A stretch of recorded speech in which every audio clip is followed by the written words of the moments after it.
जय Shri Ram. Mission depression free Bharat में मैं राशि आप सभी का हार्दिक स्वागत करती हूं और आज हम ये हमारी सेकंड वीडियो रहेगी। मिशन डिप्रेशन फ्री भारत को बनाने के पीछे जो उद्देश्य है हमारा, उसके बारे में हम पहले ही ऑलरेडी हमारी फर्स्ट वीडियो में हम डिस्कस कर चुके हैं। जो लोग मेरी इस वीडियो को पहली बार देख रहे हैं वो इससे पहले जो वीडियो है उसे भी आप देख लें, ताकि आपको समझ में आ जाएंगी चीजें कि हम किस बारे में आज डिस्कस करने वाले हैं। तो देखिए,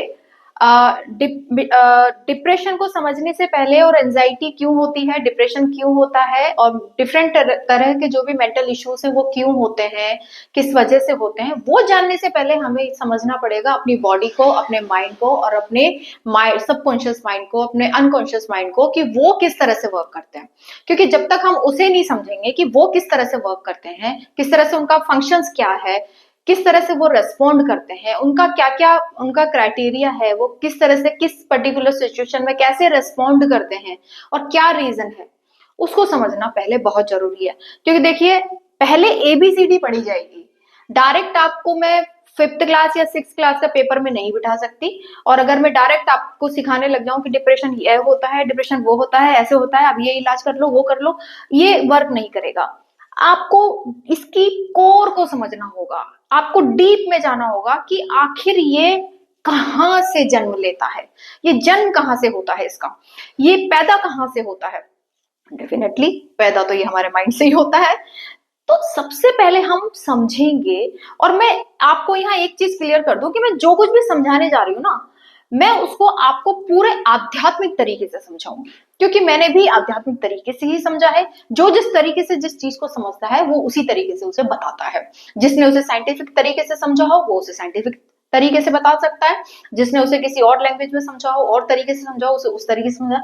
मैंने इसे आध्यात्मिक तरीके से समझा है, तो मैं आपको भी आध्यात्मिक तरीके से ही बताऊंगी कि किस तरह से हमारी बॉडी माइंड वर्क करते हैं, जिसके चलते हमें किसी भी तरह के कोई मेंटल इश्यूज हम फेस कर लेते हैं। ठीक है, तो चलिए लेट्स स्टार्ट। सबसे पहले माइंड। माइंड बोले तो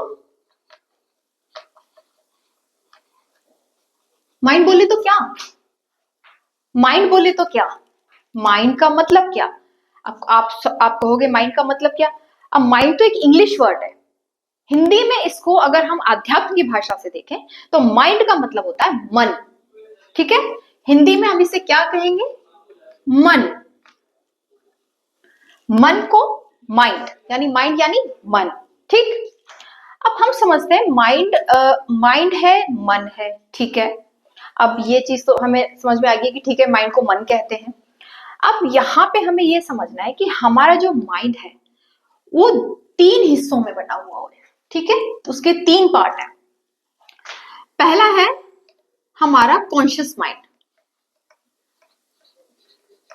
कॉन्शियस माइंड, ठीक है। दूसरा है हमारा सबकॉन्शियस माइंड।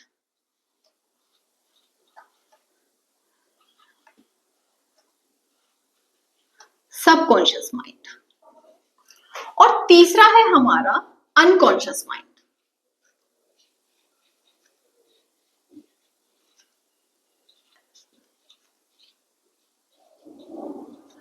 ठीक, कॉन्शियस माइंड यानी चेतन मन। चेतन मन। सबकॉन्शियस माइंड मतलब अवचेतन मन। अवचेतन मन। और तीसरा है हमारा, तीसरे को हिंदी में हम बोलते हैं अवचेतन मन। और एक सुप्त मन होता है। सुप्त मतलब एक सोया हुआ मन है, आप इसे ऐसे बोल सकते हैं, सुषुप्ति मन बोल सकते हैं। ये मतलब बहुत एंड में होता है। तो अब हम समझेंगे कि और दूसरा क्या होता है, हम किससे बने हैं। हम किससे बने हैं? हम किससे बने हैं? देखिए, हम बने हैं तीन चार चीजों से। ठीक है, पहली है हमारी बॉडी। ठीक, दूसरी है हमारी माइंड। माइंड में ये तीनों माइंड आ जाते हैं। ठीक है, पहली हमारी बॉडी, दूसरा हमारा माइंड, और एक और चीज है जो हमारे अंदर है लेकिन मैक्सिमम लोग उसे नहीं जानते, उसके बारे में अवेयर नहीं है। जानते हैं आप कि वो कौन है? वो तीसरी ऐसी कौन सी चीज है जो हमारे अंदर है? पहली हमारी बॉडी, हम देख सकते हैं, आप मुझे देख सकते हो, मैं आपको देख सकती हूँ, फिजिकल बॉडी है, टच किया जा सकता है, छुआ जा सकता है, देखा जा सकता है, ठीक है। दूसरा है माइंड, इसे टच तो नहीं किया जा सकता, छुआ तो नहीं जा सकता, लेकिन ये हमें महसूस होता है कि हाँ ये है, ये जो है ना हमारी खोपड़ी का जो ऊपर का हिस्सा है, इसे हम महसूस कर सकते हैं, ठीक है। लेकिन एक और चीज है जो हमारी बॉडी में है और माइंड में भी है, वो ओवरऑल बॉडी में है, उसमें माइंड भी आ गया, सब आ गया। वो होती थी, वो उसे अगर इंग्लिश में कहें तो उसे बोलते हैं प्योर कॉन्शियसनेस। इंग्लिश में अगर कहेंगे तो उसे कहेंगे प्योर कॉन्शियसनेस, और अगर हिंदी में उसे कहेंगे तो हिंदी में कहेंगे उसे चेतना। क्या कहेंगे? चेतना। और चेतना को इंग्लिश में क्या कहेंगे? आपको पता है चेतना को इंग्लिश में क्या कहते हैं? चेतना को इंग्लिश में कहते हैं soul. Soul, soul English word है, अब चेतना हिंदी वर्ड है, और आध्यात्मिक भाषा में इसे क्या कहते हैं? पुराने ऋषि मुनियों ने और जितने भी हमारे जो महान ऋषि हुए हैं, उन्होंने अपने जमाने के हिसाब से अपनी शिक्षा के अकॉर्डिंग इसको क्या नाम दिया? आत्मा। ठीक, आत्मा नाम दिया। बात समझ में आ रही है? माइंड बोले तो मन। जब मैं बोलूं, जब मैं कहीं शब्द यूज करूं कि मन, तो आप समझिए माइंड, और जहां मैं वर्ड यूज करूं माइंड तो बोले मन। कंफ्यूज नहीं होना है, ये नहीं सोचना है कि माइंड अलग है या मन अलग है, माइंड और मन एक ही है, ठीक है। अब ये मन भी तीन तरह का होता है, यानी माइंड भी तीन तरह का होता है। कॉन्शियस माइंड होता है, सबकॉन्शियस माइंड होता है, और एक अनकॉन्शियस माइंड होता है। ये इसकी हमें खबर नहीं होती है ज्यादातर, ये हमें खबर देता है, इसके बारे में हमें बहुत हद तक पता चलता है, इसके बारे में हमें नहीं पता चलता, और इसके बारे में तो बिल्कुल भी नहीं चलता। ये दरअसल अंदर की बात है। हिंदी में इसको चेतन मन कहते हैं, इंग्लिश में हिंदी में इसको अवचेतन मन कहते हैं, और एक सुषुप्ति मन, इसको अनकॉन्शियस माइंड बोल देते हैं हम। अब बॉडी माइंड, अब हम जो बने हैं वो बने हैं हमारी बॉडी से, माइंड, माइंड से मिलकर, और एक चेतना से मिलकर, ठीक है। इन तीनों से मिलकर हम बने हैं, ठीक है। चेतना क्या है? चेतना और सोल या आत्मा एक तरह की एक एनर्जी है, ठीक है। एनर्जी की फॉर्म है, कोई फिजिकल नहीं है, आप इसे टच नहीं कर सकते, आप इसे छू नहीं सकते, जला नहीं सकते, कुछ नहीं कर सकते, ये एनर्जी की फॉर्म में है, ठीक है।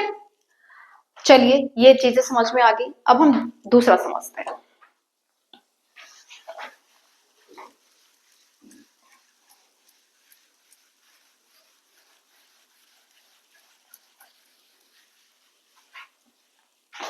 मन समझ में आ गया, माइंड समझ में आ गया, अब हम समझते हैं थॉट्स।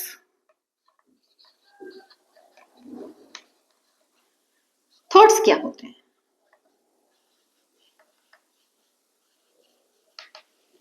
थॉट्स क्या होते हैं? थॉट्स के बारे में आपने बहुत सुना है, थॉट्स आ रहे हैं मुझे, मुझे बहुत थॉट्स आते हैं, मुझे ऐसा विचार आया, मेरे दिमाग में बहुत थॉट्स चलते हैं। थॉट्स बोले तो विचार, हिंदी में हम इसको बोलेंगे विचार। विचार, विचार के बारे में आपको पता है, क्योंकि आपके दिमाग में दिन रात विचार ही चलते हैं, तो विचार के बारे में तो आपको पता है कि थॉट्स होते हैं, विचार होते हैं, विचार दिन रात चलते हैं। अब विचार, थॉट्स भी दो तरह के होते हैं, ठीक है। एक होते हैं पॉजिटिव और एक होते हैं नेगेटिव। यहां तक बात समझ में आ रही है? आपसे पहले जो समझाया वो समझ गए, अब ये समझो थॉट्स क्या होते हैं। थॉट्स माने विचार, और विचार कितने, विचार के जो टाइप्स हैं वो कितने हैं? दो टाइप्स हैं, दो तरह के विचार होते हैं, एक पॉजिटिव और एक नेगेटिव। ये समझ में आ गया? चलिए अब हम इमोशंस को समझते हैं।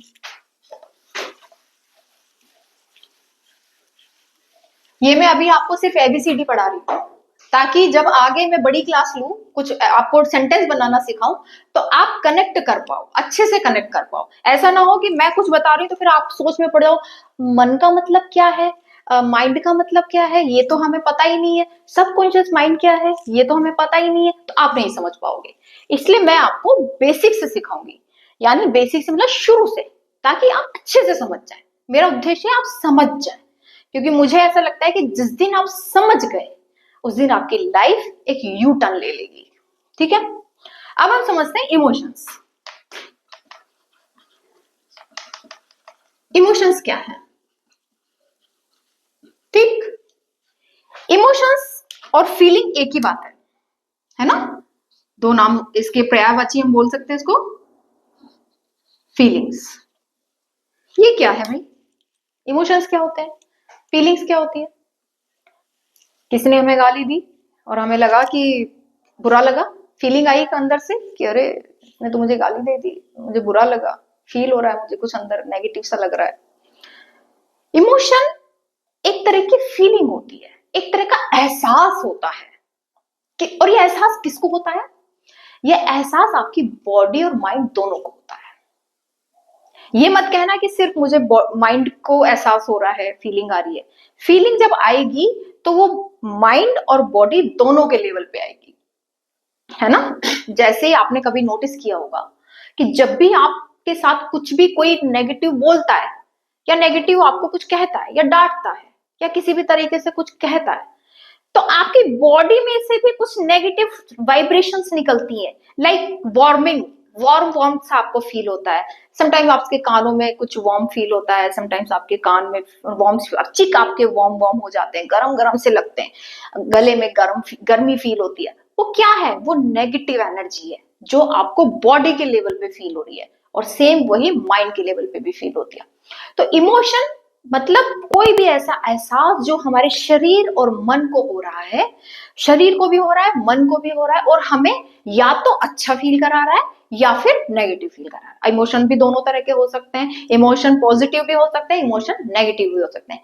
आज के लिए इतना ही, इसकी आगे की सारी चीजें हम नेक्स्ट वीडियो में समझेंगे। जय श्री राम।